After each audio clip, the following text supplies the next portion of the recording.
I've just driven to Kent on the southeast corner of England to run 15 miles around the longest piece of chalk coastline in England. Welcome to the channel. Isn't it amazing? Liver transplant, sand. Yeehaw! It's the Easter weekend and I've come to Kent on the southeast coast, an area known as the Isle of Thanet, but I'll tell you more about that later. And we're going to do the 10 Bay Challenge. So wave one in 3, 2, 1. Off you go, wave one.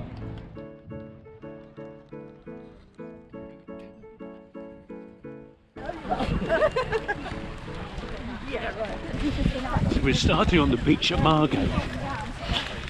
One of Margate's claim to fame is that J.M.W. Turner, the famous artist, described it as having the most magnificent skies in all of Europe.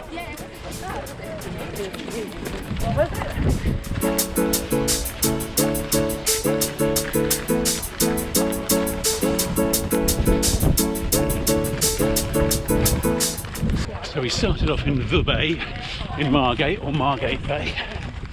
And we're now running past Walpole Bay, mile and a half in, which is fantastic for rock pooling. You may have seen tidal swimming pools in other places, but none as big as this one at Walpole Bay. I reckon it covers 4 acres. 4 acres! After Walpole we get Palm Bay, beautiful little secluded bay that has a jet ski centre.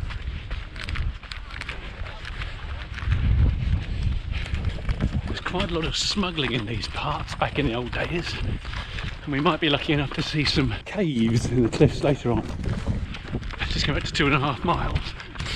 This bay we're coming to now is called Botany Bay, and they said it was so named to remind smugglers of where they'd be transported to, that famous place in Australia, if they ever got caught smuggling.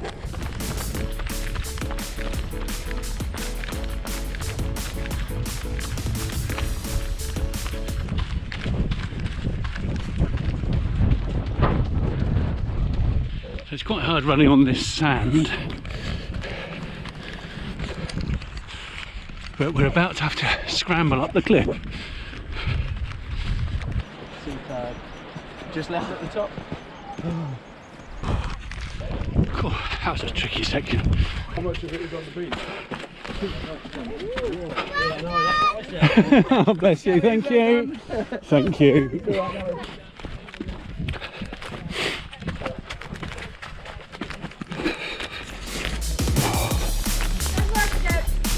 Thank you.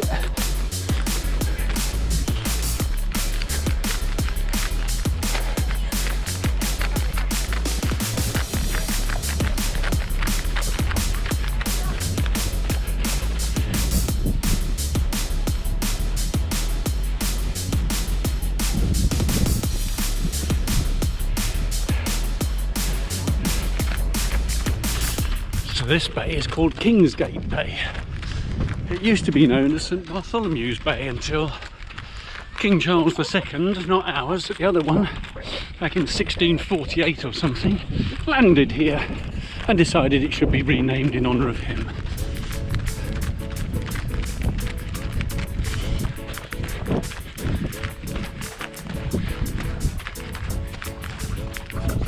People going over the rocks, you've got the choice, get wet feet, or keep your feet as dry as you can.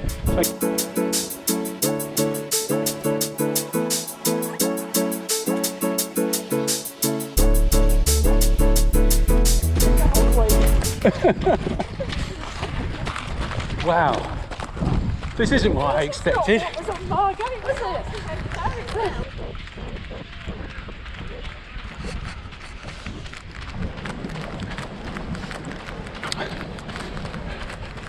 Well, if nothing else, it shows us how quickly the weather can change. I'm thinking this one is what they call Joss Bay. Although that might be the next one, I'm not sure. Up there, I think it's now a hotel, but you should be able to see a 250-year-old castle.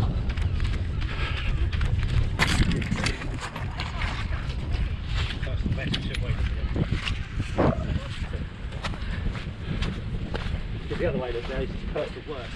British holiday makers enjoying their Easter break.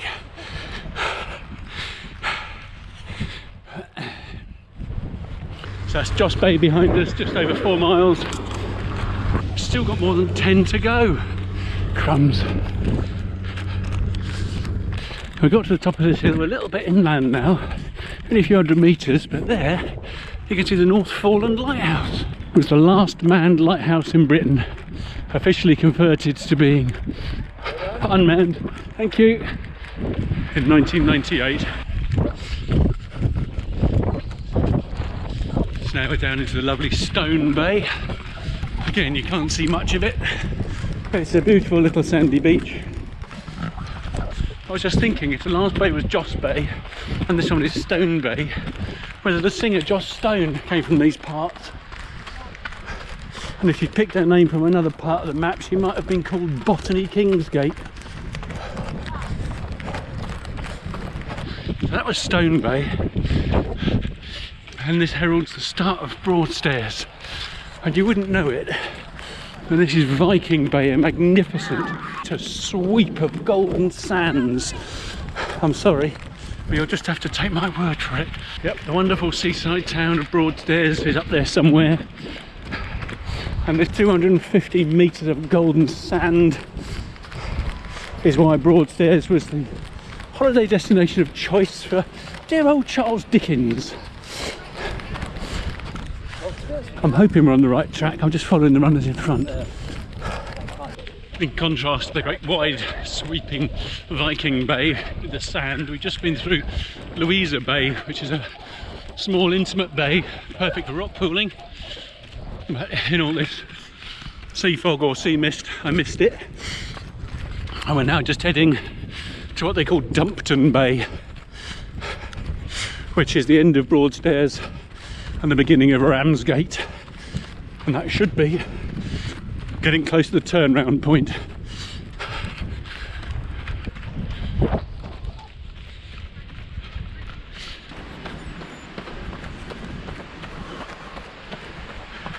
Seven miles. Thank you, Marshall. When you get to the top, turn right as well. Brilliant, thank you.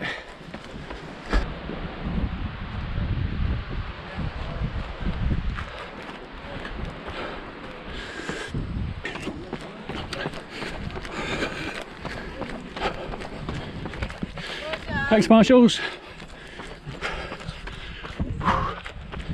It said that was the 8th mile mark, but I'm only 7.5, so it may even be less than 15. Ooh. There's a wonderful smell of frying bacon. Oh my word, that is good. You may just be able to see Jackie there running across the beach.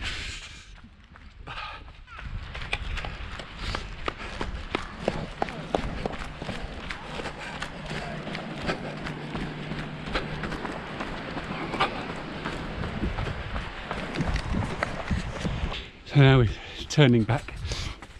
We're a couple of miles already on the route back and doing the steps. I did enjoy coming down, but a bit harder going up. There's 10 miles done, 2/3 distance, 5 to go. So this North Foreland Lighthouse, it's a little bit inland, quite high. Why? Well, this particular piece jutting out into the sea, if you think about it, it's the meeting of the English Channel coming up, River Thames coming from the west, and the North Sea coming down from the north. And so this was to keep all these ships safe. But there's actually quite a lot of tidal activity. Back to Joss Bay.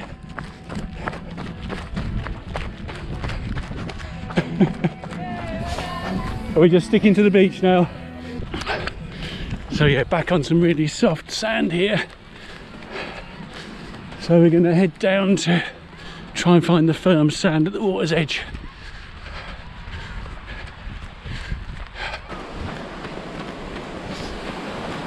It's a shame the mist is here. I'm sure there'd be fantastic views if it was a sunnier day, but hey ho.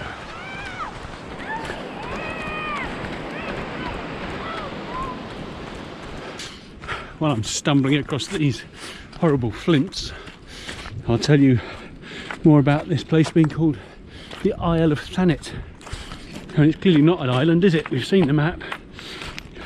But it used to be an island.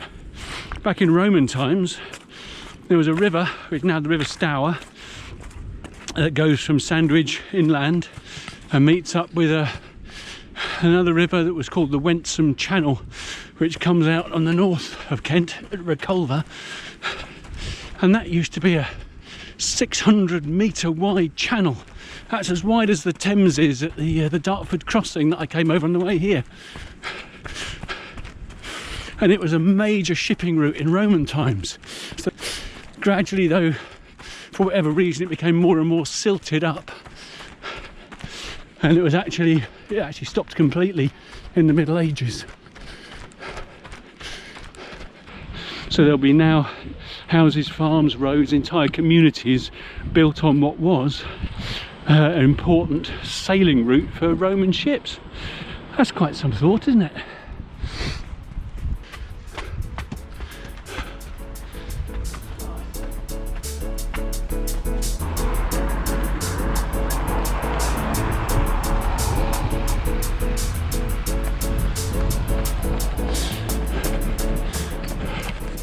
Find anyone?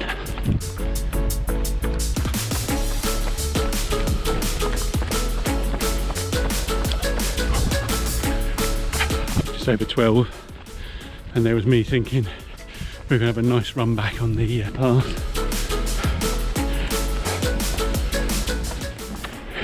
Now you can see how fantastic the rock pooling is.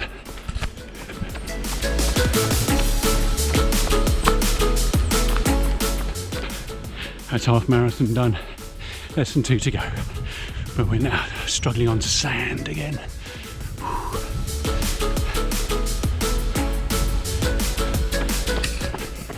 So back past that Victorian swimming pool, and we've got about 3/4 of a mile to go.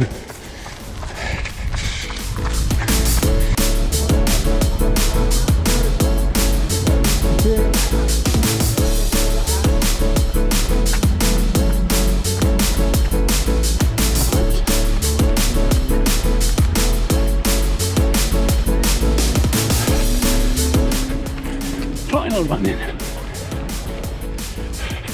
Nearly there. Now the hard bit. You good? I'm good. Come on, Jackie.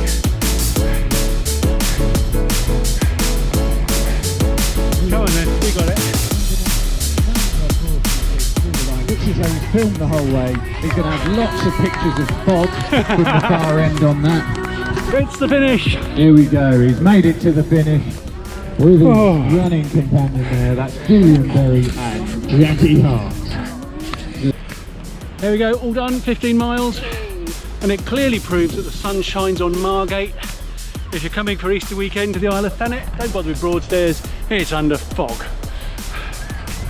But Margate is marvellous. And we did our run. Right, marathon in 2 weeks.